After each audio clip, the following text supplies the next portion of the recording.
نحمده ونصلي على رسوله الكريم أما بعد فأعوذ بالله من الشيطان الرجيم بسم الله الرحمن الرحيم رب اشرح لي صدري ويسر لي أمري واحلل عقدة من لساني يفقه قولي رب يسر ولا تعسر وتمم بالخير وبك نستعين آمين يا رب العالمين. الحمد لله نحمده ونستعينه ونستغفره ونؤمن به ونتوكل عليه ونعوذ بالله من شرور أنفسنا ومن سيئات أعمالنا من يهده الله فلا مضل له ومن يضلله فلا هادي له ونشهد أن لا إله إلا الله وحده لا شريك له ونشهد أن سيدنا محمدا عبده ورسوله أرسله بالهدى ودين الحق ليظهره على الدين كله وكفى بالله شهيدا خصوصا على أفضلهم وخاتم النبيين محمد الأمين وعلى آله وصحابه أجمعين وصلى الله عليه وسلم تسلیما کثیرا کثیرا اما بعد. پہلے ایک بار ہم لوگ سورۃ البقرہ کو پورا دیکھ لیتے ہیں. ٹھیک ہے، سورۃ البقرہ مدنی سورہ ہے. ٹھیک ہے، اور یہ بہت ہی اہم سورہ ہے جو احکام ہیں اس سے ریلیٹڈ، اور جو پوری شریعت جو بن رہی تھی، ٹھیک ہے، اس کا پورا یہاں پہ ہم دیکھیں گے کس طرح سے ہم حج کے بارے میں دیکھیں گے، اس میں طلاق کے بارے میں دیکھیں گے. اور انشاءاللہ میری کوشش ہوگی کہ جب بھی ہم کسی یہ کہیں کہ جو بھی اللہ کے حکم آئیں گے، ٹھیک ہے، انہیں پھر ہم ڈیٹیل میں انشاءاللہ پڑھا کریں گے. ٹھیک ہے، ہم نے سب سے پہلے حروف مقطعات سے اس سورہ کو شروع کیا تھا. ٹھیک ہے، اور ہم نے دیکھا تھا 29 صورتیں ہیں ایسی جو حروف مقطعات سے شروع ہوتی ہیں. اور یہ میں نے آپ کو بتایا تھا کہ جو حروف مقطعات ہیں ان کا میننگ اللہ کے سوا کسی کو معلوم نہیں. ہم نے کئی اسکالرس کے منہ سے یہ بھی سنا ہے کہ کہتے ہیں کہ اس کا میننگ اللہ اور اللہ کے رسول کے علاوہ کسی کو نہیں معلوم. لیکن رسول اللہ صلی اللہ علیہ وسلم نے حجۃ الوداع کے موقع پر تمام صحابہ کو یہ بات کہہ دی تھی کہ اللہ تعالیٰ نے جتنا بھی علم رسول اللہ کو دیا، جتنی بھی باتیں اللہ کی طرف سے رسول اللہ تک آئیں، انہوں نے تمام کا تمام ہمیں یعنی صحابہ کو پہنچا دیا. اور کہا تھا صحابہ سے کہ آپ لوگ اس بات پہ گواہ ہو. سب نے کہا تھا جی ہم اس بات کی گواہی دیتے ہیں کہ آپ نے تمام کا تمام علم ہم تک پہنچا دیا. تو یہاں یہ بات کلیئر ہو جاتی ہے کہ اگر رسول اللہ کو قرآن کے اندر درج کی ہوئی ایک آیت کا میننگ معلوم ہوتا تو کیسے ہو سکتا تھا کہ وہ ہمیں مطلب نہ بتاتے. ٹھیک ہے، اس کے بعد ہم نے جیسے ہی اس قرآن کو ہم نے کھولا. ٹھیک ہے، اچھا یہ بھی میں آپ کو بتا چکی تھی کہ قرآن جو ہے وہ جو اس کے اندر لکھا ہے نا وہ قرآن ہے. ٹھیک ہے، اور جو ہمارے پاس کتاب ہے نا وہ مصحف ہے. دونوں میں فرق ہے. ٹھیک ہے، قرآن جو وحی جو نازل ہوتی ہے یا جو یہ لکھا ہے نا ذالک الکتاب لا ریب فیہ ھدی للمتقین، یہ قرآن ہے، ایک آیت بھی قرآن ہے. لیکن جو کتاب ہمارے پاس ہے وہ مصحف ہے. ٹھیک ہے، پھر ہم نے یہ دیکھا کہ مصحف کی ترتیب اور نزول کی ترتیب ڈیفرنٹ ہے. ٹھیک ہے، کیا مطلب ہوا کہ جیسے اقرأ بسم ربک الذی خلق سب سے پہلی آیت ہے جو نازل ہوئی، لیکن یہ کہاں ہے؟ 30ویں پارے میں ہے. اور جو ہم پڑھ رہے ہیں سورۃ البقرہ، یہ کون سی سورہ ہے؟ یہ مدنی سورہ ہے، یعنی مدینہ میں جب رسول اللہ گئے. لیکن اب آپ دیکھیں قرآن کو کھولتے کے ساتھ سورۃ الفاتحہ کے بعد ہمیں سورۃ البقرہ نظر آتی ہے. ٹھیک ہے، تو یہ بھی سمجھنا بہت ضروری ہے. اللہ تعالیٰ فرما رہے ہیں اچھا ایک بات اور یہ کہ ہم بات کرتے ہیں کہ بھئی جیسے بہت سے لوگ جو انکار کرتے ہیں نا ان چیزوں کا، جو پیدا تو مسلمان گھر میں ہو جاتے ہیں لیکن وہ کیا کرتے ہیں، یا پھر وہ نان مسلمز جو اسٹڈی کرتے ہیں قرآن کو اور اسلام کو، کسی طرح سے اس کے اندر کچھ ڈیفیکٹس نکالیں. ٹھیک ہے، تو وہ کیا کہتے ہیں کہ دیکھیں نزول تو کچھ اور ہے اور لکھا کچھ اور ہے، سمجھ میں ہی نہیں آتا، معاذ اللہ اس طرح کی باتیں کرتے ہیں. تو یہ جو نزول ہے وہ بھی اللہ کی طرف سے ہے، اور مصحف کے اندر جو ترتیب ہے وہ بھی اللہ کی طرف سے.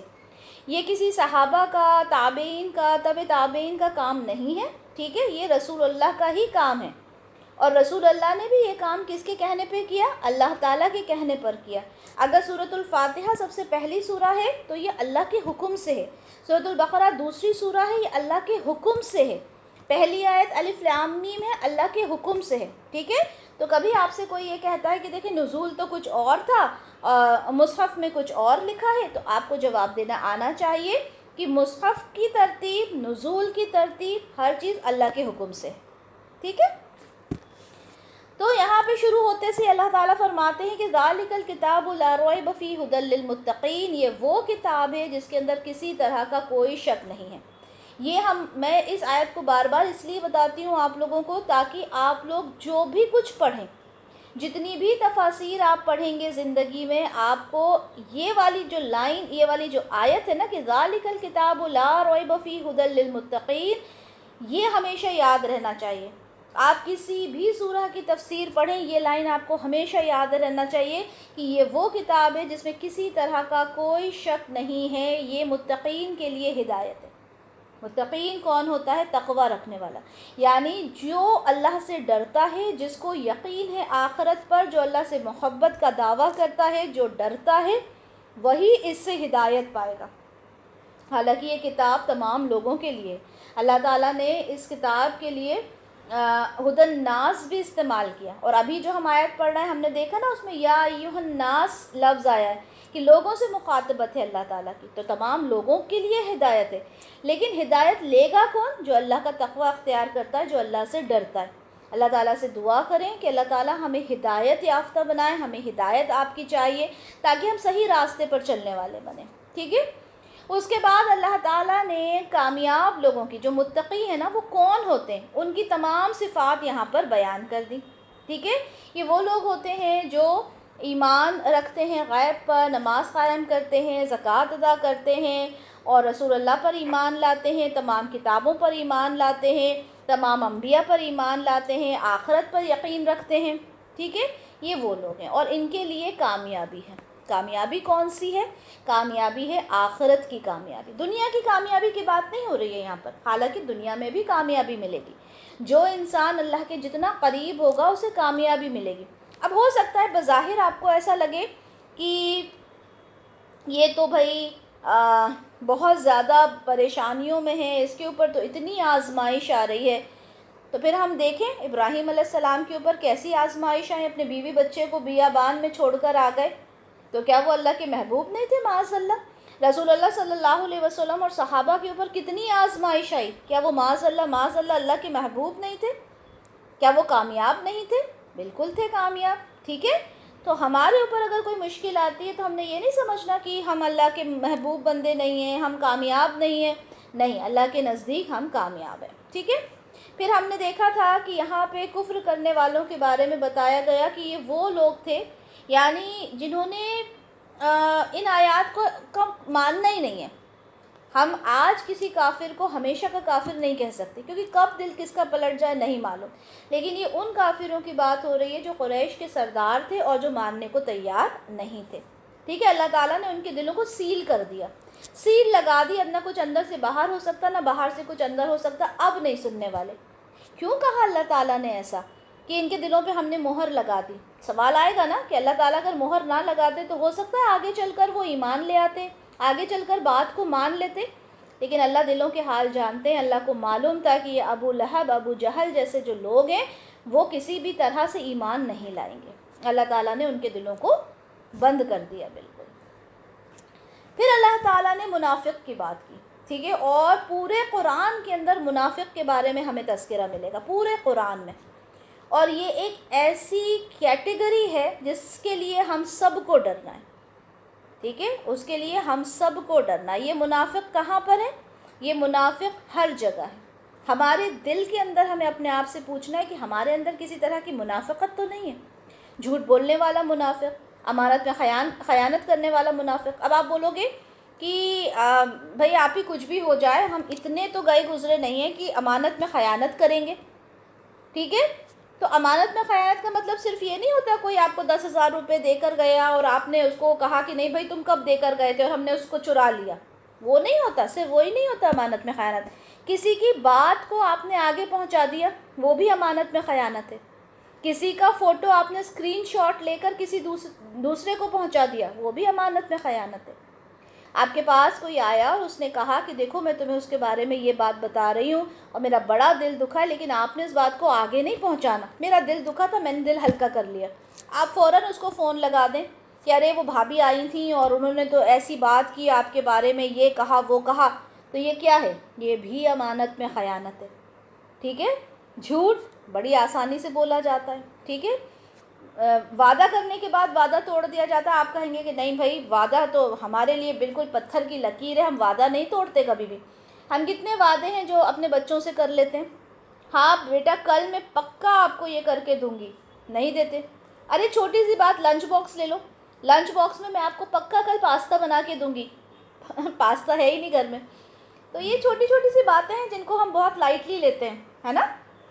لیکن یہ سب اللہ معاف فرمائے، یہ سب کیا ہوتا ہے؟ منافقت میں آ جاتی ہیں. ٹھیک ہے؟ تو منافقت کے بارے میں ہم پڑھ رہے تھے. ہم نے اس میں یہ دیکھا کہ منافقت کیا ہے. وہ لوگ کیا کہتے تھے؟ ہم اللہ اور اللہ کے رسول پر ایمان لے کر آتے ہیں. رسول پہ ایمان کی باتیں تو بڑی مشکل سے ان کے منہ سے نکلتی تھیں. وہ یہ کہتے تھے ہم اللہ پر ایمان لاتے ہیں، ہم آخرت پر ایمان لاتے ہیں، جبکہ وہ اللہ اور آخرت پر ایمان نہیں لاتے تھے. آج بھی ایسے لوگ ہیں، آج بھی ایسے لوگ ہیں جو کہتے ہیں کہ نہیں یہ سب کچھ نہیں ہوتا، کہنے کو مسلمان ہوتے ہیں. ٹھیک ہے؟ تو اللہ تعالیٰ کو وہ دھوکہ دینے کی کوشش کرتے ہیں، کیونکہ بظاہر تو کہتے ہیں ہم مسلمان ہیں، حالانکہ وہ مسلمان نہیں ہوتے. اللہ تعالیٰ کہتے ہیں مجھے دھوکہ دیں گے کہ ہمارے اندر وہ ہمت یا طاقت یا ہمارے اندر وہ ہنر ہے کہ ہم اللہ کو معاذ اللہ دھوکہ دے سکیں. اللہ تو ہمارے دلوں کو جانتا ہے. ٹھیک ہے؟ پھر اللہ تعالیٰ نے کہا ان کے دلوں کے اندر بیماری ہے. کس چیز کی بیماری ہے؟ نفاق کی بیماری، دکھاوے کی بیماری. اور وہ بیماری سے اللہ ہم سب کو محفوظ فرمائے، ہم سب کو محفوظ فرمائے. بار بار یہ دعا کیا کریں، کیونکہ اگر میں اپنی زندگی کی بات کروں، اگر میں اپنی زندگی میں صبح سے لے کے شام تک دیکھوں، ٹھیک ہے، اگر میں اپنی زندگی کو صبح سے لے کے شام تک دیکھوں تو کتنی چیزیں مجھے ایسی نظر آ جاتی ہیں جو مجھے کرنا نہیں چاہیے تھی. ہم سب کے ساتھ ایسا ہوتا ہے.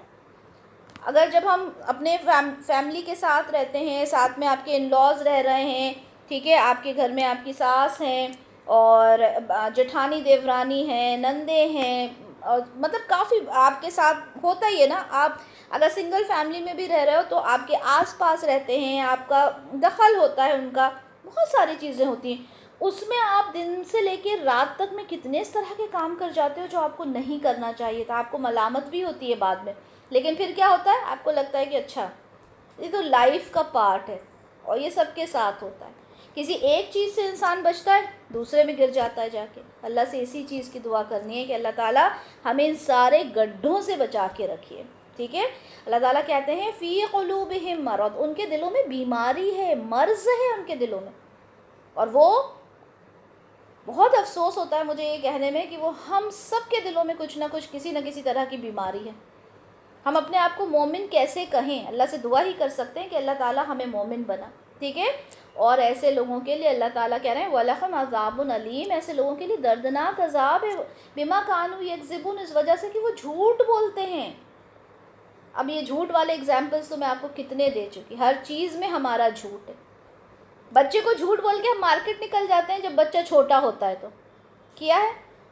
ٹھیک ہے؟ ایسا کیا ہے، پرسنلی میں نے بھی کیا ہے کہ بچہ چھوٹا ہے، ہمیں مارکیٹ جانا ہے، بچے کو لے کے نہیں جانا، ہم جھوٹ بول کے نکل گئے کہ ہم ڈاکٹر کے جا رہے ہیں. ہوتا ہے ایسا. کتنے کتنے گناہ ہم نے کیے ہیں. اللہ تعالیٰ ہم سب کو معاف فرمائے ان تمام گناہوں کے لیے. ٹھیک ہے؟ اور جب ان سے کہا جاتا ہے کہ فساد مت کرو تو کہتے ہیں کیا کہتے ہیں؟ انما نحن مصلحون، ہم تو صلح کرنے والے ہیں، ہم فساد کہاں کرتے ہیں. یہی آج منافق کی نشانی. اگر آپ کسی منافق کو بول دو کہ آپ منافقت کر رہے ہو، وہ آپ کے اوپر مطلب یہ کہہ دیں کہ آپ کے اوپر حملہ بول دے وہ کہ آپ کی ہمت کیسی ہوئی مجھے منافق کہنے کی. ٹھیک ہے؟ تو یہ تمام چیزیں ہم نے دیکھنا ہے. ٹھیک ہے؟ اللہ تعالیٰ کہتے ہیں کہ انہیں اس بات کا شعور ہی نہیں ہے کہ وہ کیا کچھ کر رہے ہیں. اور جب ان سے کہا جاتا ہے ایمان لے کر آؤ، جس طرح تمام لوگ ایمان لے کر آئے ہیں، یعنی جو صحابہ تھے وہ دیکھیں ان کے کیریکٹرز تھے. حضرت ابوبکر صدیق رضی اللہ عنہ، صدیق کا لقب انہیں دیا گیا، کبھی جھوٹ نہیں بولتے تھے. ٹھیک ہے؟ عمر فاروق کا ان کو لقب دیا گیا. ٹھیک ہے؟ کیا وہ صحابہ تھے. علی رضی اللہ عنہ، عثمان بن عفان رضی اللہ عنہ، کیا وہ صحابہ تھے. تو یہ بھی تو تھے جو ایمان لے کر آئے تھے، جو کہتے تھے جو اللہ اور اللہ کے رسول نے کہہ دیا بس ہم نے وہ ماننا ہے۔ ہم تو کتنی چیزیں سنتے ہیں ہمیں اثر بھی نہیں ہوتا۔ تو جب ان سے کہا جاتا ہے ان لوگوں کی طرح ایمان لاؤ، یہ جو ابو بکر ہیں ان کی طرح لاؤ، عمر ہیں ان کی طرح لاؤ، عثمان ہیں ان کی طرح لاؤ رضی اللہ عنہم، تو وہ کیا کہتے تھے کہ ہم ان بیوقوفوں کی طرح ایمان لائیں۔ آج بھی یہ ہوتا ہے۔ آج کیسے ہوتا ہے؟ اگر ہم تھوڑے زیادہ حجاب کرنے والے بن جائیں، اگر ہم اس طرح کی باتیں کرنے لگیں تو لوگ کیا کہتے ہیں، یار اس کے علاوہ کوئی بات نہیں ہے کیا تمہارے پاس؟ یہ بھی میں اپنے پرسنل ایکسپیرینس سے بتا رہی ہوں، کیونکہ میں دن بھر آپ اسی کو بات کرتے رہتے ہیں، ٹھیک ہے، ایک لیکچر میرا وہاں چل رہا ہے، ایک لیکچر میرا یہاں چل رہا ہے، ٹھیک ہے، اور آج کا لیکچر تو میں سیریسلی بھول گئی تھی، مجھے معاف کیجیے گا آپ لوگ، کہ بس ایک کے بعد ایک لیکچرز، ٹھیک ہے، آج میرے 1 2 3 چوتھا لیکچر ہے یہ، ٹھیک ہے، ایک لیکچر میں نے دیا، دوسرا لیکچر میں یہ دے رہی ہوں، 2 لیکچرز میں نے ایز اے اسٹوڈنٹ لیے تھے، تو میرا چوتھا لیکچر ہے یہ، ٹھیک ہے، تو میرے ذہن سے ہی اتر گیا تھا۔ تو جب آپ اسی چیز میں رہتے ہو نا کہ لیکچرز تیار کرنا ہے، بس یہی بات کرنا ہے، تو زبان پہ بھی وہی بات رہتی ہے۔ اب جب 4 لوگوں کے بیچ میں بیٹھ کر یہی ساری باتیں کرو تو لوگ کیا کہتے ہیں، یار کچھ اور بات کرو، ہاں چلو ہو گئی، چلو یہ بات تو ختم، کچھ اور بات کرو، ٹھیک ہے، اور مزہ ہمیں کس میں آتا ہے؟ ہمیں اسی میں مزہ آتا ہے، ارے پتہ ہے اللہ تعالیٰ نے یہ فرمایا، رسول اللہ نے وہاں یہ فرمایا، ہر ایک بات پہ ہمیں ایک بات مل جاتی ہے، کوئی بھی بات ہوتی ہے ہمیں اس پہ بات یاد آ جاتی ہے، تو لوگ بور ہو جاتے ہیں، لوگ کہتے ہیں یار چھوڑو یار، کہاں بس تم تو بس یہی بات کرنا ہے تم کو، تو کچھ اور بات کرو۔ نازیہ کیمرہ آف کیجئے، ٹھیک ہے، تو اللہ تعالیٰ کہتے ہیں وہ بے وقوف نہیں ہے، بے وقوف تو تم ہو، تمہیں علم نہیں ہے اس بات کا۔ اور اسی طرح سے جب وہ اپنے شیاطین سے ملتے ہیں، یعنی اپنے آقاؤں سے ملتے ہیں، جو منافق تھے جب اپنے شیطانوں سے ملتے تھے، شیطان کیا ہوتا ہے؟ شیطان وہ ہوتا ہے جو آپ کو اللہ کے راستے سے روکے۔ شیطان صرف وہ ابلیس نہیں ہے، ہم صرف ابلیس کو شیطان نہیں کہیں گے، ہر وہ انسان جو آپ کو اللہ کے راستے سے ہٹائے وہ شیطان ہے۔ کئی عورتیں ایسی ہوتی ہیں جن کے شوہر انہیں اللہ کے راستے سے ہٹاتے ہیں، وہ کہتے ہیں کہ یار تم میری بڑی بڑی کارپوریٹ ورلڈ میں میری میٹنگز ہوتی ہیں اور میں اتنا بڑا پوسٹ پہ ہوں، اور تم اگر ایسے عبایا میں میرے ساتھ چلی جاؤ گی تو میں تو شرم سے ہی پانی پانی ہو جاؤں گا، یہ کیا تم نے حلیہ بنا رکھا ہے، پوری پیک ہو گئی ہو، مجھے پسند نہیں ہے ایسا۔ تو یہ کیا ہے؟ یہ شیطانیت ہے، ٹھیک ہے، کیا کرے پھر عورت؟ تو یہ چیز ہے، ٹھیک ہے۔ اسی طرح سے بہت سارا آپ کا فرینڈ سرکل ہوتا ہے، ٹھیک ہے، آپ کے فرینڈس، آج بھی مجھے اپنی فرینڈس نظر آتی ہیں ایف بی کے اوپر، اور الحمدللہ سب مسلم فرینڈز ہیں، لیکن آپ دیکھیں کہ یہ کہیں کہ جو وقت الحمدللہ ہم نے چھوڑ دیا، ٹھیک ہے، جس وقت سے ہم گزر کے آ گئے، ہمیں وہ وقت سامنے نظر آتا ہے، ہم انہیں دیکھتے ہیں، ٹھیک ہے، انسٹا پہ انہوں نے اپنی پکس لگائی ہوتی ہیں، ٹھیک ہے، ڈانس فلور کی پکس ہوتی ہیں ان کی، ہم دیکھتے ہیں اور ہم اللہ کا شکر ادا کرتے ہیں کہ اللہ تعالیٰ تو نے اس راستے سے ہمیں نکال دیا، اور اللہ تعالیٰ ان کو بھی ہدایت فرما، ان کو بھی ہدایت دے کہ یہ اس راستے سے نکل آئیں، ٹھیک ہے۔ تو اگر ہم اسی ماحول میں رہتے تو کیا ہوتا؟ شاید آج ہمارا ماحول نہ بدلتا، اگر ہم ان سے دوستی دور نہ کرتے اپنے آپ کو، تو شاید ہم بھی آج اسی طرح سے اپنی پکس جو تھے ایف بی کے اوپر اپلوڈ کر رہے ہوتے، ٹھیک ہے۔ اچھا، یہاں جتنی بھی لوگ موجود ہیں، کتنے ہیں آپ لوگ؟ 17 لوگ موجود ہیں یہاں پر، ٹھیک ہے، ان تمام سے، اور جو لوگ بھی میری اس ریکارڈنگ کو سنیں ان تمام سے مجھے یہ کہنا ہے کہ آپ لوگ اپنی کوئی سی، اگر آپ حجاب کرتے ہیں، ٹھیک ہے، پہلی بات تو اگر نہیں کرتے تو حجاب کریں، دوسری بات جب آپ حجاب کرتے ہیں تو آپ یہ سوچیں کہ اسٹیٹس پہ لگانے سے کیا ہوتا ہے، میرے گھر کے فوٹوگرافس ہیں، آپ کے وہ اسٹیٹس کوئی دوسرا دیکھتا ہے، ٹھیک ہے، کوئی غیر محرم دیکھتا ہے، اور کیا ہوتا ہے اس سے وہی حجابی ایک عورت جو ہے وہ بے حجابی ہو جاتی ہے، کیونکہ دوسرے نے دیکھ لیا نا، اب وہ چاہے آپ نے اپنے موبائل کے اسٹیٹس پہ لگائے ہوں، چاہے ایف بی پہ لگائے ہوں، اگر آپ لوگوں کے پرانے فیس بک کے اوپر کوئی پکس ہیں تو آئی ریکویسٹ یو آل کہ انہیں ہٹا لیں، ٹھیک ہے، میرے تھے، میں نے تمام کو ہٹا دیا، ٹھیک ہے، جب جہالت تھی، نہیں معلوم تھا، اتنا نہیں تھے دین میں تو لگے تھے، لیکن جب الحمدللہ چیزوں کو سمجھا تو کیا ہوا، ایک ایک کو ڈیلیٹ کر دیا، ایک ایک پک کو ڈیلیٹ کر دیا، ٹھیک ہے۔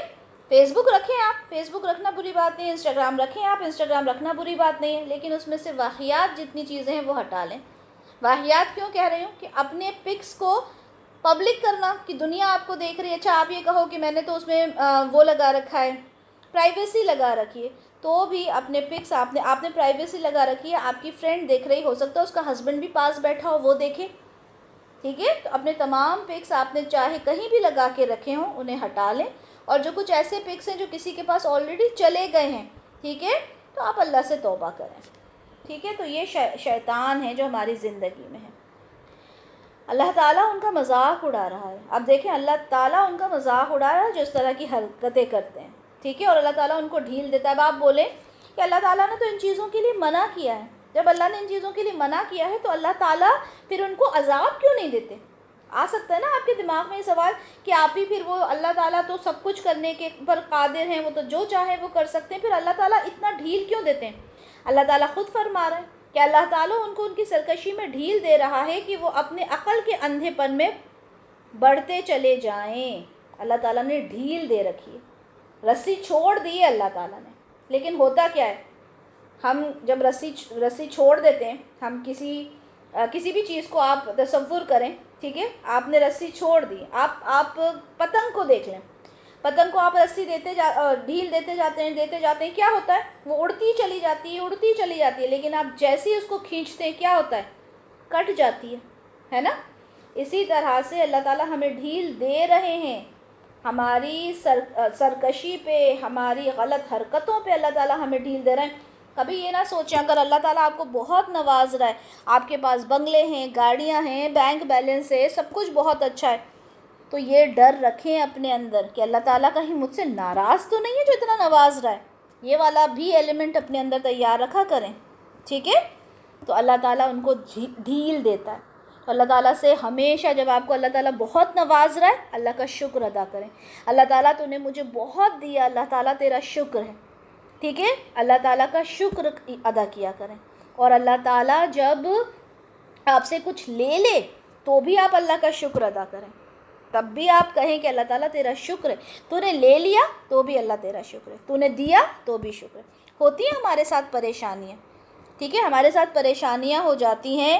ہمارے ہی ابھی ایک میں نام نہیں لوں گی, ابھی ان کی مطلب کچھ ایسی پرابلمز ہیں جو انہوں نے شیئر کی اور شکر ادا کر رہی تھی وہ, ٹھیک ہے. اور بڑا اچھا لگا مجھے کہ دیکھیں ایمان کا یہ تقاضا ہوتا ہے کہ پریشان ہوتے ہوئے بھی انہوں نے یہ میسیج ڈراپ کیا کہ اللہ کا شکر ہے, الحمدللہ الحمدللہ, ٹھیک ہے. تو اللہ تعالیٰ ان کی تمام جائز تمناؤں کو پورا کرے, اور جو ان کے ساتھ پریشانیاں آئی ہیں اللہ تعالیٰ اس کو دور کرے, ٹھیک ہے. تو میں نے کس کے لیے کہا ہے میں ان کو ان باکس کر دوں گی انشاءاللہ, ٹھیک ہے. تو خیر یہ ساری چیزیں ہیں. اللہ تعالیٰ کیا کہہ رہے ہیں آگے کہ یہ وہ لوگ ہیں جنہوں نے ہدایت کے عوض گمراہی خرید لی. کیسے خرید لی گمراہی؟ ہوتا کیا ہے کہ ہم اپنی ہدایت کو بیچ رہے ہیں, ہم اپنی اچھائیوں کو بیچ رہے ہیں اور برائیوں کو خرید رہے ہیں. خریدنا بیچنا کیسا ہوتا ہے؟ ایک چیز انسان خریدتا ہے ایک بیچتا ہے. تو ہم نے اپنی اچھائی بیچ دی اور ہم نے برائیاں خرید لیں. ہم نیکیوں سے دور چلے گئے اور ہم نے برائیوں کو لے لیا. تو یہ ساری یہ جو تجارت کی جا رہی ہے نا برائیوں کی, اس سے کچھ نہیں ہوگا, ٹھیک ہے. اور یہ کوئی کام نہیں آئیں گی. وما کانوا مہتدین, اور ایسے لوگ کبھی ہدایت نہیں پائیں گے. پھر اس کے بعد ہم نے مثالیں دیکھی تھیں, ٹھیک ہے. مثالیں دی گئی تھیں کہ رسول اللہ آئے, روشنی لے کر آئے ہدایت کی, تو کیا ہوا, کچھ لوگوں نے تو اس روشنی سے فائدہ اٹھایا جیسے صحابہ تھے, لیکن کچھ لوگوں نے اس روشنی سے فائدہ نہیں اٹھایا جیسے جو کفار تھے جو لاسٹ تک بھی ایمان نہیں لائے, ٹھیک ہے. اللہ تعالیٰ کہتے ہیں کہ وہ لوگ اندھے بہرے گونگے ہیں, اب وہ کچھ نہیں سنیں گے. جو قریش تھے نا, جو کفار تھے, جیسے ابو لہب ابو جہل کے نام سب سے زیادہ زبان پر آتے ہیں, ٹھیک ہے. کیوں آتے ہیں؟ کیونکہ انہوں نے حد انتہا پار کر دی تھی, ٹھیک ہے. ابو لہب کون تھا؟ رسول اللہ صلی اللہ علیہ وسلم کا سگا چچا تھا. اور عرب کلچر میں چچا یعنی بہت بڑی اہمیت ہوتی تھی. ہم آج بھی چچا کو بڑا ہی مانتے ہیں, لیکن عرب کلچر میں بالکل باپ کے برابر ہی مانا جاتا تھا چچا, آج کل کے چچا تو پھر بھی اپنے اپنے گھر میں لگے ہوتے ہیں، اپنے بچوں کو زیادہ دیکھ رہے ہوتے ہیں، ہے نا، بھائی کے بچوں کو اتنا نہیں دیکھتے. لیکن عرب کلچر میں اب چچا کا مطلب بہت زیادہ اس کی امپورٹنس ہوتی تھی، خاص طور پر یتیم بچے کے لیے. ٹھیک ہے. تو اللہ تعالیٰ کیا کہہ رہے ہیں کہ یہ تمام لوگ جو بات کو نہیں سنتے تھے، ابو جہل ہو گیا، ابو لہب ہو گیا، یہ لوگ کیا ہیں؟ سم بکم عمی فہم لا یرجون. یہ اب لوٹیں گے نہیں. اللہ نے ڈیسائیڈ کر دیا اب ان کا کچھ نہیں ہونا. پھر اللہ تعالیٰ نے اور مثالیں دیں. ٹھیک ہے. کچھ لوگ ایسے ہوتے ہیں جو کبھی تو ہدایت پا جاتے ہیں، کبھی واپس پرانے راستے پر آ جاتے ہیں. اب جیسے کہ ہم نے ایک گروپ بنایا فقہ کا. ٹھیک ہے. اس میں میرے پاس وہ کانٹیکٹس تھے جو مطلب ایک تجوید گروپ ہم نے شروع کیا تھا، اس میں کچھ کانٹیکٹس تھے، ان کو ایڈ کیا تھا. میرے پاس وہ سیف تھے، میں نے ان کو ایڈ کر دیا. دوسرے دن کئی لوگ جو تھے وہ وہاں سے نکل گئے. ٹھیک ہے. کلاسز تو لینا ہی نہیں ہے، بات سننا بھی نہیں ہے. تو راستے پہ چلنا شروع تو کیا تھا، لیکن پھر کیا ہوا؟ ڈاما ڈول ہو گئے. ٹھیک ہے. افسوس بھی ہوتا ہے دیکھ کر، اور اللہ تعالیٰ سب کو ہدایت عنایت فرمائے اور سب کو صحیح راستے پہ چلنے والا بنائے. ٹھیک ہے. اب اس کے بعد ہم نے آیت نمبر 21 پڑھا تھا، جس میں اللہ تعالیٰ فرماتے ہیں کہ یا ایھا الناس اعبدوا ربکم الذی خلقکم والذین من قبلکم لعلکم تتقون.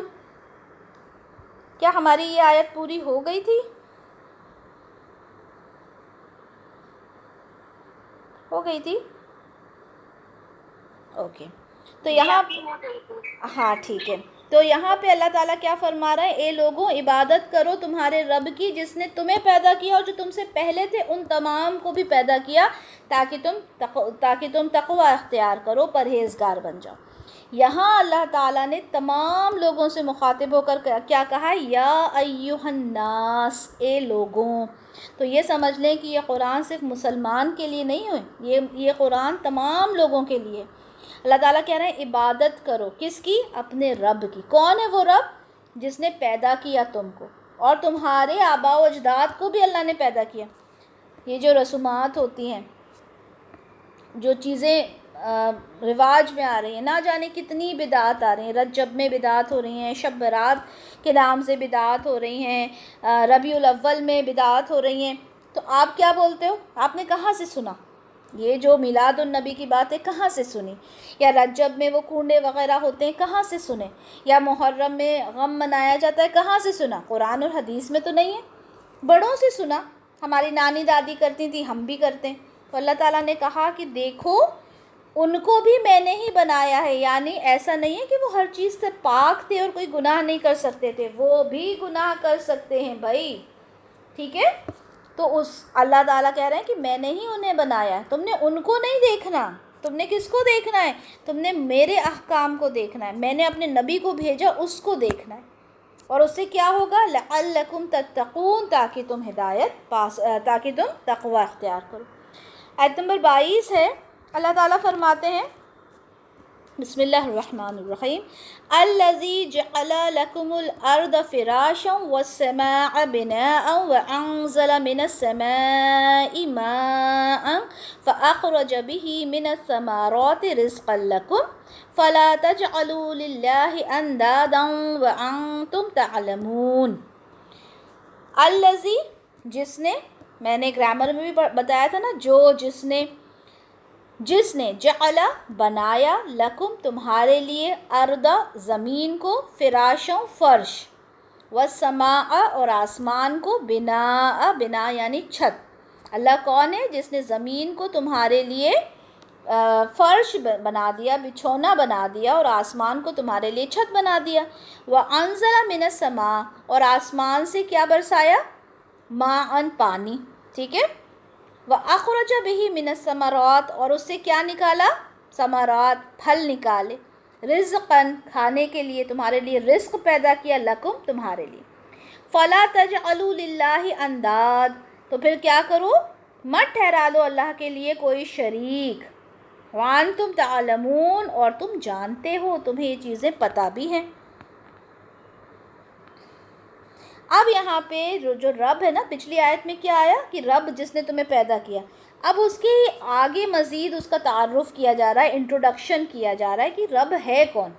اب دیکھیں جو لوگ یہ کہتے ہیں نا کہ نزول الگ کیوں اور مصحف الگ کیوں، اب دیکھیں اس مصحف میں سب سے پہلے سورۃ البقرہ لا کے اللہ تعالیٰ نے ڈیٹیل سے بتا دیا کہ ہدایت والے کون ہیں، کافر کون ہیں، مشرک کون ہیں، رب کون ہے، رب کیا کرتا ہے. اب دیکھیں کتنی ترتیب سے چیزیں چل رہی ہیں. ٹھیک ہے. جس نے تمہارے لیے زمین کو فرش بنایا. فرش کہتے ہیں کسی چیز کو پھیلا دینا، جیسے بستر، اس کے لیے بھی یہ لفظ استعمال ہوتا ہے. ٹھیک ہے. بچھانا، اور بچھانے کے بعد اس کو اسموتھ کر دینا، ایک جیسا کر دینا، فرش کے لیے استعمال ہوتا ہے.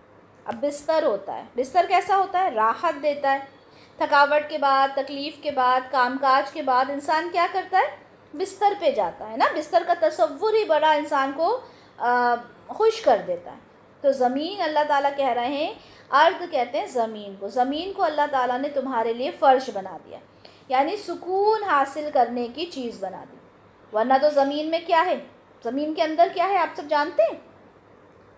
زمین کے اندر آگ ہے، لاوا پھوٹتا ہے نا، معلوم ہے نا. زمین کے اندر آگ ہے، زمین کا ٹیمپریچر اندر سے بہت گرم ہے. تو سوچیں ہم جس زمین کے اوپر ہیں وہ اندر سے نہ جانے کتنی ڈگریز گرم ہے. جب لاوا نکلتا ہے، آگ نکلتی ہے، اس زمین کے اوپر ہم بیٹھے ہوئے ہیں. اللہ تعالیٰ نے اسے ہمارے لیے خوشنما بنا دیا، یعنی بھڑکتی ہوئی آگ پر ہم بیٹھے ہیں، لیکن اس کے باوجود ہمارے لیے وہ پرسکون جگہ ہے. اللہ کی قدرت پہ غور کرنے کی دیر ہے بس. اور آسمان کو چھت بنا دیا، بناءً. ٹھیک ہے. با نون یا. اچھا بناءً جو ہے نا وہ عمارت کو کہتے ہیں، بلڈنگ کو. ٹھیک ہے. جو کنسٹرکٹ ہوتی ہے نا، جو بنی ہوئی ہوتی ہے بلڈنگ، اس کے لیے استعمال ہوتا ہے. اب پوری عمارت کے لیے بھی یہ لفظ استعمال ہوتا ہے، اور چھت کے لیے بھی استعمال ہوتا ہے، دیوار کے لیے بھی بناءً لفظ استعمال ہوتا ہے. میں نے کیا کہا؟ یہاں پہ بناءً جو لفظ آیا یہ عمارت کے لیے استعمال ہوتا ہے، چھت کے لیے بھی استعمال ہوتا ہے، دیوار کے لیے بھی استعمال ہوتا ہے. اب یہ بتائیں اگر بات کی گئی ہے فرش کی، تو فرش کے اپوزٹ کون سا لفظ آئے گا؟ دیوار آئے گا، چھت آئے گا، یا عمارت آئے گا؟ بتائیے آپ لوگ. چھت آئے گا، ہے نا. تو یہاں پہ ہم کون سا میننگ لیں گے؟ چھت والا. ٹھیک ہے. تو اللہ تعالیٰ نے آسمان کو کیا بنایا؟ چھت بنا دیا. اب آسمان کیا ہے؟ ایک پروٹیکشن کی فیلنگ دیتا ہے. اگر اوپر آسمان نہ ہوتا، کبھی سوچا ہے کیا ہوتا؟ کچھ خالی نظر آتا نا، کچھ دکھتا ہی نہیں، دھند ہوتی. تو یہ جو چھت بنا دی گئی نا، یہ ہمارے لیے پروٹیکشن ہے، محفوظ ہے ہمارے لیے. کبھی ایسا لگتا ہے کہ آسمان گر کے ہمارے اوپر آ جائے گا؟ نہیں لگتا نا. کبھی سوچا ہے؟ نہیں لگتا. کیوں؟ کیونکہ اللہ تعالیٰ نے اسے محفوظ بنایا. اچھا کبھی ایسا لگتا ہے پنکھا بہت تیز چل رہا ہو تو پنکھا گر جائے گا؟ کس کس کو لگتا ہے؟ کبھی کبھی لگتا ہے نا. لیکن آسمان کے مجھے تو بہت لگتا ہے. کبھی پلین اوپر سے گزرتا ہے تو مجھے لگتا ہے پلین نیچے گر جائے گا. لیکن کبھی آسمان کے لیے نہیں لگتا نا. کیوں؟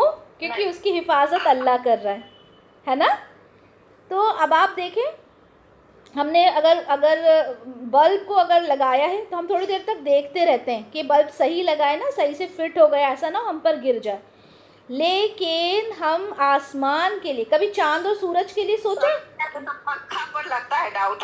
ہاں، لیکن کبھی چاند اور سورج کے لیے سوچا کہ ہمارے اوپر آ کے گر جائیں گے؟ نہیں. کبھی تاروں کے لیے سوچا ہمارے اوپر گر جائیں گے؟ نہیں. کیوں؟ کیونکہ وہ اللہ نے بنایا ہے. ٹھیک ہے. تو اتنا محفوظ ہم فیل کرتے ہیں جب اللہ کی طرف سے کوئی چیز ہمیں ملتی ہے. ٹھیک ہے. آگے اللہ تعالیٰ کہتے ہیں آسمان سے پانی برسایا اللہ نے. اسی کو ایک اور جگہ اللہ تعالیٰ نے فرمایا کہ بادلوں سے لگاتار بارش برستی ہے. ایک اور جگہ اللہ تعالیٰ نے فرمایا کبھی تم نے آنکھیں کھول کر دیکھا یہ پانی جو تم پیتے ہو، سورۃ الواقعہ کی آیتیں ہیں، اسے تم نے بادل سے برسایا ہے یا اس کے برسانے والے ہم ہیں؟ یہ اللہ سوال کر رہا ہے سورۃ الواقعہ میں.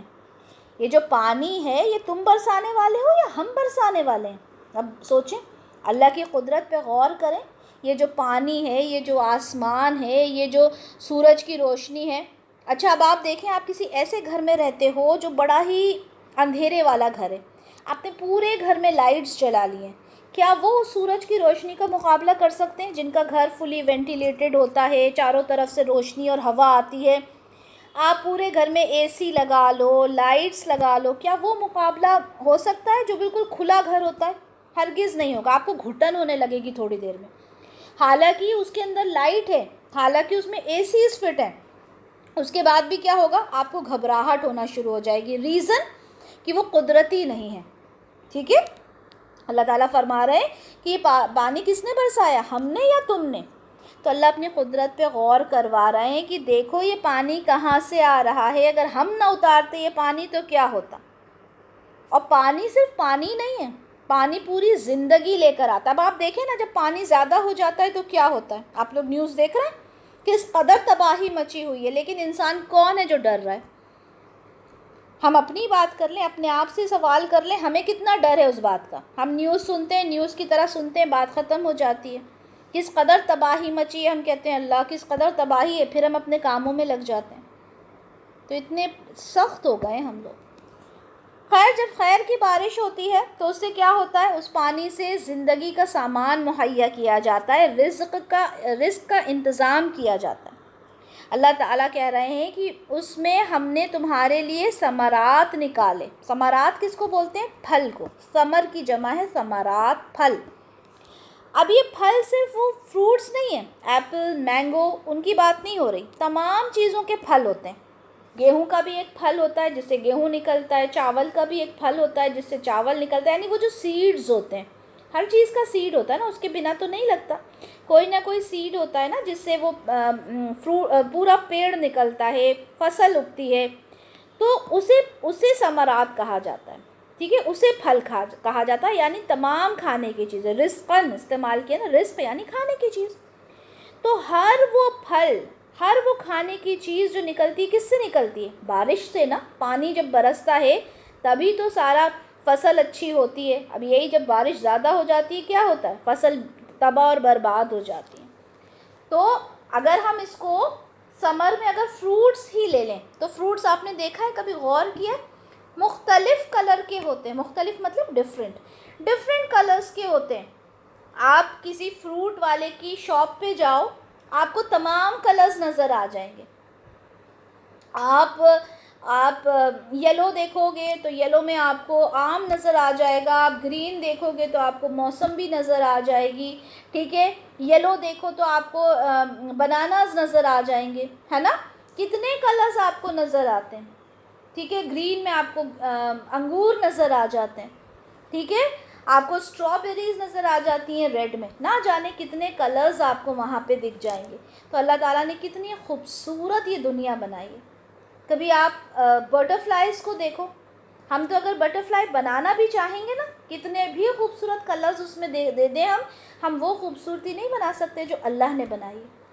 کبھی ٹی وی کے اوپر وہ دکھاتے ہیں، اوشن کے اندر کا سین دکھاتے ہیں، اس میں اتنی خوبصورت مچھلیاں دکھاتے ہیں اور کتنی خوبصورت زندگی دکھاتے ہیں. سوچیں زمین کے اتنے اندر، پانی کے اندر کون ان کو رزق دے رہا ہے؟ اللہ ہی تو ہے. ٹھیک ہے، اور یہ زمین، یہ جو بارش ہوتی ہے، یہ بارش صرف انسانوں کے لیے نہیں ہے بلکہ تمام چرند پرند حیوانات سب کے لیے اللہ تعالیٰ رزق مہیا کرتا ہے. ٹھیک ہے، تمام چیزیں. اور اچھا، رزق کیا ہوتا ہے یہ میں پہلے آپ لوگوں کو بتا چکی ہوں کہ رزق کا مطلب صرف کھانے پینے کی چیز نہیں ہوتی، بلکہ ہر چیز. عقل آپ کے پاس ہے، آپ کا رزق ہے. اولاد آپ کی اچھی ہے، آپ کا رزق ہے. ٹھیک ہے، ہر چیز آپ کا رزق ہے. آپ کی عقل، آپ کو اللہ تعالیٰ نے شعور دیا، آپ سمجھ سکتے ہو چیزوں کو، آپ کسی کو بتا سکتے ہو، آپ کے پاس عقل ہے، آپ کے پاس کوئی صلاحیت ہے، کوئی ہنر ہے، وہ آپ کا رزق ہے. ٹھیک ہے، اسی طرح سے زمین کو اگر دیکھو تو تمام جو مائنز ہوتے ہیں، سونا زمین میں سے نکلتا ہے، ہیرے زمین میں سے نکلتے ہیں، تیل زمین میں سے نکلتا ہے. ٹھیک ہے، تو زمین میں سے تو کیا کچھ نہیں انسان کے لیے نکلتا. اور جب بارش کی اگر ہم خاص طور پہ بات کریں تو بارش سے جو رزق نکلتا ہے وہ ہمارے لیے کھانے کے لیے ضروری ہے. ٹھیک ہے، تو اللہ تعالیٰ نے کتنی خوبصورتی کے ساتھ کمبینیشن بتا دیا زمین اور آسمان کا کہ دیکھو یہ کیا چیزیں ہیں زمین اور آسمان، اور یہ انسان کی خدمت کے لیے لگے ہوئے ہیں. کبھی کھانا کھاتے وقت سوچا کہ میں یہ جو دال چاول کھا رہی ہوں یہ کیسے وجود میں آئے دال چاول؟ کبھی سوچا؟ ایک گیہوں کا دانہ ڈالتے ہیں اس سے کتنے سارے دانے نکل کر آتے ہیں، کس طرح سے نکل کر آتے ہیں، کیسے وہ بے جان دانہ، اس دانے میں جان ہوتی ہے کیا؟ ہرگز نہیں۔ کس طرح سے وہ بے جان دانہ جو ہوتا ہے وہ زندگی بن جاتا ہے نا، زندگی ہوتی ہے نا پلانٹ کے اندر، کیسے وہ بڑا ہوتا ہے؟ کبھی سوچا کیا پروسیجر فالو کیا جاتا ہے؟ اگر بارش نہ ہو تو کیا ہو؟ زمین پوری سوکھ جائے، فصلیں برباد ہو جائیں، سوکھا پڑ جائے، تو جتنا پانی ریکوائرڈ ہے اتنا ہی دیا جاتا ہے۔ اب دیکھیں اللہ تعالیٰ کا غضب، دیکھیں اللہ تعالیٰ نے پانی کس قدر برسایا، تباہ اور برباد ہو گئے لوگ۔ تو پانی بھی اللہ تعالیٰ ایکیوریٹ اماؤنٹ میں دیتے ہیں، ایکیوریٹ اماؤنٹ میں دیتے ہیں جتنی ضرورت ہوتی ہے، ٹھیک ہے؟ تو اللہ تعالیٰ بتا رہے ہیں کہ دیکھو یہ سب کچھ کرنے والا میں ہوں۔ اب جب تم نے تمام چیزوں کو دیکھ لیا تو اللہ تعالیٰ کہہ رہے ہیں کہ دیکھو میرے ساتھ کسی کو شریک نہ ٹھہراؤ، میرے ساتھ کسی کو بھی عبادت میں، کسی بھی چیز میں، ٹھیک ہے، میرے ساتھ شریک نہ ٹھہراؤ۔ اندادن، نون دال دال، ٹھیک ہے، اس کا مطلب ہوتا ہے برابر، ہم پلہ، اس کے مد مقابل، اس کے جیسا، اللہ کا کسی کو شریک نہ بناؤ، ٹھیک ہے؟ یہاں تک کہ رسول اللہ صلی اللہ علیہ وسلم کو بھی عبادت میں شریک نہیں ٹھہرانا، اللہ تعالیٰ کو اطاعت میں شریک ٹھہرانا ہے لیکن عبادت میں شریک نہیں ٹھہرانا۔ نعتیں پڑھی جاتی ہیں رسول اللہ صلی اللہ علیہ وسلم کے نام پر، نعتوں میں اتنا زیادہ انہیں اونچا کر دیا جاتا ہے کہ معاذ اللہ اللہ کے مد مقابل کھڑا کر دیا جاتا ہے۔ کچھ نعت میں نے نوٹ ڈاؤن بھی کی تھی، ٹھیک ہے، وہ میرے دوسرے اس میں ہیں۔ تو ایسی نعتیں تھیں جو میں نے کہا کہ اللہ اکبر، یعنی اللہ کے مد مقابل نہیں، معاذ اللہ اللہ سے بھی بڑھ کر بنا دیا ایک نعت میں، تو اللہ سے بھی بڑھ کر کہ اگر اللہ پکڑ لے تو رسول اللہ چھڑا لیں گے، معاذ اللہ معاذ اللہ معاذ اللہ۔ اب آپ سوچیں، صرف اطاعت میں شریک کیا گیا، یعنی جیسے آپ قرآن کو مانتے ہو حدیث کو بھی آپ کو ویسے ہی ماننا ہے، جیسے آپ کو اللہ کی بات ماننا ہے ویسے ہی آپ کو رسول اللہ کی بات ماننا ہے، لیکن عبادت کا حکم نہیں دیا اللہ نے، عبادت صرف اور صرف اللہ کی ہے، ٹھیک ہے؟ تو یہاں پر ہم جب پڑھتے ہیں رسول اللہ کے لیے ہم بولتے ہیں عبد، یعنی غلام، یعنی بندہ۔ رسول اللہ کون ہے؟ اللہ کے بندے ہیں، اللہ کے رسول اور اللہ کے بندے ہیں۔ ہم کلمے میں بھی یہی کہتے ہیں کہ اللہ کے بندے ہیں۔ تو یہ عبد لفظ ہے نا، اس سے آگے نہیں بڑھنا، ٹھیک ہے؟ ہم کہتے تو ہیں کہ ہم نے اللہ کے ساتھ کسی کو نہیں برابر کرنا، لیکن کیا ہوتا ہے ہم اس گناہ کو کر جاتے ہیں، ہمیں سمجھ میں بھی نہیں آتا۔ ایک شخص نے رسول اللہ سے کہا کہ جو آپ چاہیں، جو اللہ چاہے اور جو آپ چاہیں، تو رسول اللہ نے کہا کیا تم مجھے اللہ کے ساتھ شریک ٹھہراتے ہو؟ یہ کہو جو اللہ اکیلے چاہے۔ تو یہ بھی نہیں کہنا کہ جو اللہ چاہے اور جو آپ چاہیں، یہ شرکیہ جملہ ہے۔ ہم کیا کہتے ہیں؟ جو اللہ کی مرضی جو آپ کی مرضی، اللہ کے حوالے آپ کے حوالے، اللہ کا آسرا ہے اور آپ کا آسرا ہے۔ استغفر اللہ، یہ سب شرکیہ کلمات ہیں اور لوگ بڑی آسانی کے ساتھ کہہ دیتے ہیں۔ رسول اللہ سے جب پوچھا گیا کہ سب سے بڑا گناہ کون ہے تو رسول اللہ نے کہا کہ تم اللہ کے ساتھ کسی کو شریک ٹھہراؤ، یہ سب سے بڑا گناہ ہے، شرک سب سے بڑا گناہ ہے۔ اگر شرک کی حالت میں کوئی وفات پا گیا تو اس کا تو پھر کچھ نہیں ہونا، اس کو معافی نہیں ملے گی، ٹھیک ہے؟ تو صرف اور صرف اللہ سے مانگنا، رسول اللہ سے بھی نہیں مانگنا، اجازت ہی نہیں ہے، رسول اللہ کے وسیلے سے بھی نہیں مانگنا، اجازت ہی نہیں ہے، صرف اور صرف اللہ سے مانگنا۔ اللہ کے مد مقابل نہ ٹھہراؤ کسی کو۔ معاذ رضی اللہ عنہ ایک صحابی ہیں، ان کو یمن بھیجا گیا، تو سب سے پہلا جو ان سے کہا گیا، انہیں کیا کہا؟ ادعوہم الی شہادتی اللہ الہ الا اللہ۔ کیا کہا گیا؟ کہ سب سے پہلے جو دعوت دینا ہے نا، ٹھیک ہے، سب سے پہلے جو ادعوہم، جو دعوت دینی ہے کس کی دینی ہے؟ الا شہادتی، شہادت دینی ہے کس بات کی؟ اللہ الہ الا اللہ، اللہ کے سوا کوئی معبود نہیں۔ معاذ رضی اللہ عنہ کو جب یمن بھیجا تو کیا کہا رسول اللہ نے کہ سب سے پہلے تمہیں جو دعوت دینی ہے وہ دینا ہے کہ اللہ کے سوا کوئی معبود نہیں، اور پھر بتانا ہے کہ میں اللہ کا رسول ہوں۔ رسول کیا ہوتا ہے؟ میسنجر، میں اللہ کی طرف سے بھیجا ہوا میسنجر ہوں۔ اگر وہ لوگ یہ بات مان لیں تو پھر انہیں نماز کے بارے میں بتانا۔ سوچئے، یہ ترتیب بتائی رسول اللہ نے کس کو؟ معاذ رضی اللہ عنہ کو۔ سب سے پہلے کیا کہا؟ اللہ کی دعوت دینا کہ اللہ کے سوا کوئی معبود نہیں، پھر کہنا میں اللہ کا رسول ہوں۔ اگر وہ یہ دو چیزیں مان لیں تو انہیں نماز کا کہنا۔ تو کیا ہے سبق سب سے پہلا اسلام میں؟ لا الہ الا اللہ، یعنی یعنی ہر چیز کی نفی کر دی گئی، کوئی چیز ہے ہی نہیں اللہ کے سوا، ہر چیز پر اللہ کا ہی اختیار ہے، میں کچھ نہیں ہوں۔ میں کیا ہوں؟ میں تو عبد ہوں، مجھے تو صرف اللہ کے آگے جھکنا ہے، ٹھیک ہے؟ سب سے بڑا مقام اللہ کا ہے، پوری کائنات کا مالک اللہ ہے۔ اگر پوری کائنات بھی مل کر کھڑی ہو جائے تو اللہ کے سامنے اس کو کمپیئر نہیں کیا جا سکتا، اللہ سے سوچا بھی نہیں جا سکتا، ٹھیک ہے؟ ہم جو کفر کر جاتے ہیں نا، ہم کہتے ہیں کافر ہی کفر کرتے ہیں، نہیں، کفر کا مطلب ہوتا ہے انکار کرنا۔ ہم کس چیز کا انکار کرتے ہیں؟ اللہ کے احکام کا۔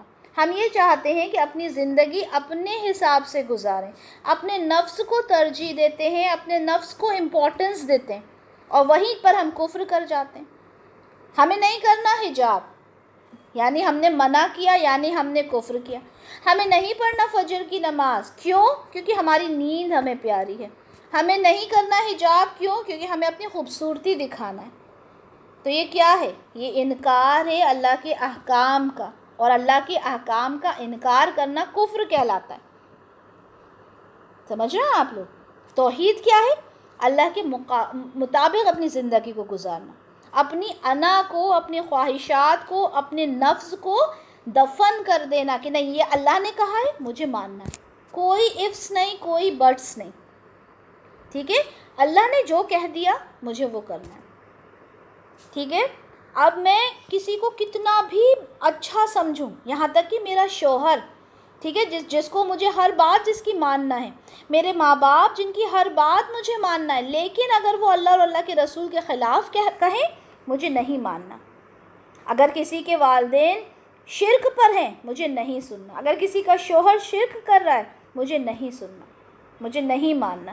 اگر وہ اللہ کے حکم سے آپ کو ہٹا کے لے جائے، اگر رسول اللہ کے حکم سے آپ کو ہٹا کے لے جائے، میں نے نہیں ماننا، ٹھیک ہے؟ تو آج یہیں تک رکھتے ہیں، ٹھیک ہے؟ یہ آیت اچھا ٹھیک ہے، تھوڑی سی بچی ہے، کمپلیٹ کر لیتے ہیں آیت، ٹھیک ہے؟ تو ہر چیز میں اللہ کو ماننا، یہاں تک کہ رسول اللہ کو بھی اللہ کے مد مقابل نہیں کرنا، رسول اللہ کو بھی آگے نہیں کرنا۔ رسول اللہ کہتے ہیں کہ عیسائیوں نے جس طرح حضرت عیسیٰ علیہ السلام کو حد سے آگے بڑھا دیا، مجھے اس طرح مت بڑھاؤ، میں تو صرف اللہ کا بندہ اور اس کا رسول ہوں۔ رسول اللہ نے خود یہ بات کہہ دی۔ اسی طرح ایک اور حدیث ہے، آخری حدیث پڑھ کے انشاءاللہ کمپلیٹ کریں گے، کہ قیامت کے دن میزان رکھے جائیں گے۔ میزان بولتے ہیں ترازو کو، ٹھیک ہے، اسکیلز جو ہوتے ہیں۔ ایک شخص کو بلایا جائے گا، اس کو ایک سائڈ رکھا جائے گا ترازو کے، اور اس کے خلاف جو بھی کچھ ہوگا، اس نے برے کام کیے جائیں گے، وہ دوسری طرف رکھ دیا جائے گا۔ اب جو گناہ ہوں گے، گناہوں کا پلڑا بھاری ہو جائے گا، اسے جہنم کی طرف بھیج دیا جائے گا کہ بھئی تمہارے گناہ تو زیادہ ہیں۔ جب وہ گناہ جہنم کی طرف جانے لگے گا تو وہاں سے آواز آئے گی اور اسے کہا جائے گا دیکھو جلدی نہ کرو، ابھی رک جاؤ، کیونکہ اس کے حق میں ایک چیز باقی ہے، ابھی ایک چیز باقی ہے اس کے حق میں۔ پھر ایک کاغذ لایا جائے گا اور اس کاغذ کو ترازو پہ رکھ دیا جائے گا، اور اس کا ترازو جو ہے وہ اس کاغذ سے بہت زیادہ بھاری ہو جائے گا، یعنی اس کے گناہ جو ہیں وہ ہلکے ہو جائیں گے۔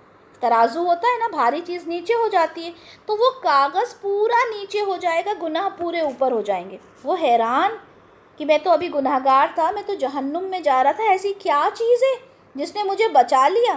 اس کاغذ پہ لکھا ہوگا لا الہ الا اللہ، سبحان اللہ۔ سوچیں، جس نے سچے دل سے کہا کہ لا الہ الا اللہ، اللہ کے سوا کوئی معبود برحق نہیں، تو کیا ہوگا؟ نیکیوں والا پلڑا اس کا بھاری ہو جائے گا۔ لیکن ایسے ہی نہیں بس لا الہ الا اللہ بولنے سے، ماننے سے، سچے دل سے ماننے سے، ٹھیک ہے؟ تو کتنی خوبصورت بات ہے، ٹھیک ہے؟ ہم نے کرنا کیا ہے؟ ہم نے اس پہ عمل کرنا ہے۔ تو یہ ہماری آیت نمبر 22 تھی، الحمدللہ ہم نے اسے کمپلیٹ کیا۔ صرف پڑھنا نہیں ہے، صرف سمجھنا نہیں ہے، بلکہ اس کے اوپر عمل کرنا ہے انشاءاللہ، ٹھیک ہے؟ سبحانک اللہم و بحمدک، اشہد ان لا الہ الا انت، استغفرک و اتوب الیک۔ السلام علیکم ورحمۃ اللہ وبرکاتہ۔